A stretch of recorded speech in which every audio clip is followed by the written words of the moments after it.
Welcome.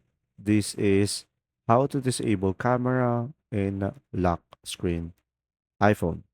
So to do this, you can just simply go ahead and go to your settings into your device. Now here on the settings, guys, you can just simply go ahead and scroll down until you see over here wallpaper. So go ahead and tap on wallpaper. Now, once you are here, you can just simply go ahead and select customize over here on your home screen. And now you should be able to select the minus icon on the camera to remove the camera icon into your lock screen. And once you are done, of course, you could just simply go ahead and select done on the top right corner of the screen and to save the changes. And there you go.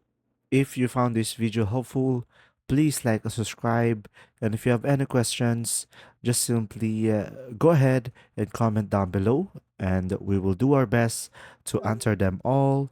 And see you in the next video.